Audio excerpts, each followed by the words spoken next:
Bem, para quem sabe estudar, né, para quem leva o estudo a sério, para quem tem um compromisso com a realidade, sem pressa de se chegar à verdade, vai ser fácil perceber que, de fato, né, sobretudo acompanhando os estudos do professor Olavo de Carvalho, será fácil compreender que, mesmo após as últimas eleições, o último pleito aí, em que o PT basicamente foi jogado para escanteio, ainda assim será difícil, né, afirmar que PT ou qualquer outro partido de esquerda, partido comunista no Brasil, esteja derretendo, né? Gente, o comunismo no Brasil, né, essa é uma coisa que até já está bem popularizada, uma coisa que muita gente ignorava há um tempo atrás. O Partido Comunista no Brasil foi fundado oficialmente no ano de 1922, né, e existem várias fontes bibliográficas para isso. Uma delas eu posso citar aqui, que é o próprio Projeto Orwell, né, entre outros. Você pode pegar lá o 1964, Golpe ou Contra-Golpe, do Hélio Silva, que é um cara mais para a esquerda do que para a direita, aqui no Brasil, um historiador, entre outros, né, entre outros estudiosos do assunto. E em 1922, né, a fundação oficial do Partido Comunista no Brasil também se deu em consonância com a Semana da Arte Moderna, que ajudou a impulsionar a coisa. E ao longo das décadas seguintes, você tem várias ações, né, do Partido Comunista, que depois vai se estendendo, né, vai criando ramos, mas a partir do Partido Comunista Brasileiro, que sim contava com intelectuais de alto calibre intelectual. E uma das influências disso, da formação do Partido Comunista aqui no Brasil, pode estar até em Plínio Salgado, que já é um escritor ainda do século XIX. E então ele vai se ramificando e vão surgindo ações de tentativa, né, de tomada de poder violentas, e também existem as ações intelectuais, a formação de intelectuais, né? Você vai ter já no ano de 1935 a primeira intentona, depois a Era Vargas, onde os comunistas, o Partido Comunista se torna ilegal, né? Depois da Era Vargas, já nos anos 50, começa a formação dos movimentos, os campesinos que eles falam, né? Estilo MST. Vocês já tinham no início dos anos 60 a formação da Comissão Pastoral da Terra, que já contava com a atuação da Teologia da Libertação. No meu entender, um dos estudiosos brasileiros já falecido, que melhor explica sobre a Teologia da Libertação é o Plínio Corrêa de Oliveira, aqui Bernardo Kister, meu. Bernardo Kister é moleque, né? Depois você tem, né, o golpe ou contra-golpe militar em 1964, aí você já tem a formação do PCdoB, né? Você tinha o PCB, que tinha a linha era mais leninista, mais intelectual, e o PCdoB, que é a linha trotskista maoísta, né, que é pela luta armada e violenta. Depois você tem a formação dos grupos terroristas nos anos 60. E a coisa vai se estendendo depois do fim do regime militar.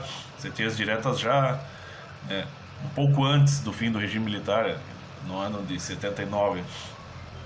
Você tem a anistia, você tem uma pensão dada pelo próprio Estado para as supostas vítimas da ditadura militar. E depois disso, né, depois da formação da Constituição de 88, você tem o ingresso de muitos daqueles militantes, terroristas, guerrilheiros na vida pública. Então, gente, é claro que o comunismo, nem o PT, nem outros partidos de esquerda, mesmo que eles não ganhem, não tenham mais, por enquanto, não tenham a força de ganhar eleições e vamos dizer assim, de comandar oficialmente um estado, uma cidade ou mesmo a presidência da República, eles não estão falidos, né? Esses partidos não estão mortos, né? Não foram fechados. Eles simplesmente estão agindo de forma oculta, né? Estão se reprogramando devagar para agir novamente. É mais ou menos assim. Eu vou usar um exemplo aqui, conforme a minha interpretação e o meu critério. Na saga do Senhor dos Anéis, no final, no Retorno do Rei, o Sauron, ele é derrotado, certo? Todo aquele, a montanha da perdição, todo aquele ambiente, ele até de certa forma ele começa a implodir, ele começa a desmoronar, né? Mas o Sauron não foi extinto. O Anel do Poder, o que acontece? O Anel do Poder é jogado lá no centro da Montanha da Perdição, onde você tem todo aquele fogo, aquela lava vulcânica. Se dissolve. O anel significa o quê? Significa aliança, significa contrato.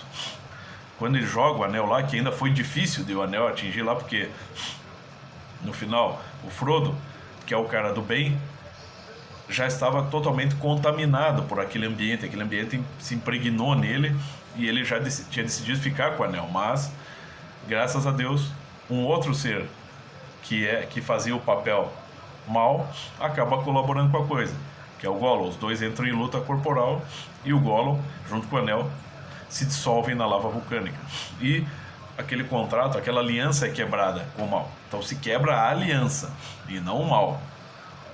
Entendeu? É a mesma coisa. Hoje no Brasil a aliança pode estar quebrada, mas não quer dizer que o comunismo, as ideias socialistas, as ideias comunistas, toda essa falsidade, essa doutrina falsa que prega uma falsa igualdade, uma falsa generosidade, né, e que perverte até o cristianismo, não quer dizer que ela não esteja no inconsciente popular, no imaginário. Isso é difícil, tem que tirar isso aos poucos. E também uso novamente o Senhor dos Anéis como exemplo. Você pega ali o próprio Bilbo, que ele ficou com o Anel do Poder, ele encontrou o Anel do Poder e ficou com aquilo anos, né, décadas com ele. Para você ver que claro, na mão do Bilbo não tinha perigo nenhum, mas aquilo atrai o perigo, entende? É a mesma coisa. As pessoas ainda, de certa forma, no seu coração, na sua mente, muita gente ainda tem uma aliança com isso, porque acredita que isso é o bem. Entendeu? Então, como o professor Lavo muito bem explica, entre outros, o Avelar Coutinho, Heitor de Paola, né, o Percival Pugina, todos esses intelectuais que ainda estão bastante ativos, apesar de já senhores de idade, pegam o Antônio Paim, não sei se o Antônio Paim ainda é vivo. Então todos eles fazem um trabalho de tentar, vamos dizer assim, desiludir, arrebentar as bolhas, né, de ideias em que as pessoas vivem presas, com relação ao comunismo, com relação ao socialismo. É isso que tem que ser feito. Enquanto isso não for feito efetivamente, né, não adianta cantar vitória e dizer que os partidos estão simplesmente derretendo ou que vão ser extintos. Não, eles estão ali, estão na surdina, eles vão agir de novo. Como o professor lá muito bem explicou, comunista, socialista, esquerdista não dá ponto sem nó, gente. Então sempre fique atento, ok?